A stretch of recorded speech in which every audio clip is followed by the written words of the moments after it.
First thing you'll need to know is if turning right at a red light is allowed in your city. Turning right on a red is not allowed in every city. In North America, as far as I know, the only two cities where turning right on red is not allowed are Montreal in Canada and New York City in the United States. Even then, in New York, it is allowed at a few intersections when you see a panel like this one. However, even in cities where it's allowed, it may not be allowed at every intersection. So first thing you should look for, it's if there is a panel like this one. If that's the case, turning right on red is prohibited at this particular intersection, sometimes at all hours, sometimes just at certain hours. You also have to come to a complete stop before turning. So you could see this as a stop sign if you're turning right. No matter if there are vehicles or pedestrians coming or not from the other directions, you still have to come to a complete stop. Be careful with this one, especially at the exam. Students see the drivers in front barely slowing down and they just follow, sometimes not even noticing that the light is red. And also, don't forget that since it is a turn, you have to do your verifications. So here's the procedure.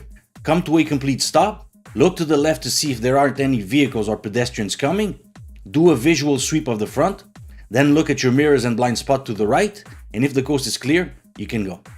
Be aware of pedestrians to your right or cyclists, like in this case. And also, make sure that if you have something blocking your vision, like a truck in this case, that you move so you can see far enough to the left before turning.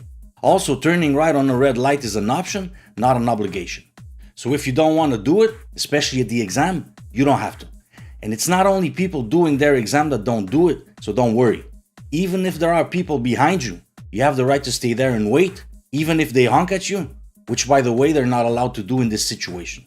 And one frequent mistake students make when turning right on a red is that most of the time, they're too focused only on the vehicles coming from the left. Now notice this here, there's now an arrow on this side to turn to the left, so the vehicles in front might have the same arrow for them to turn to their left, but students don't see them because they're too focused only on the left side. So these vehicles start turning at the same time as you start advancing, and there's a risk of collision in some cases. At the exam, you might get braked and fail.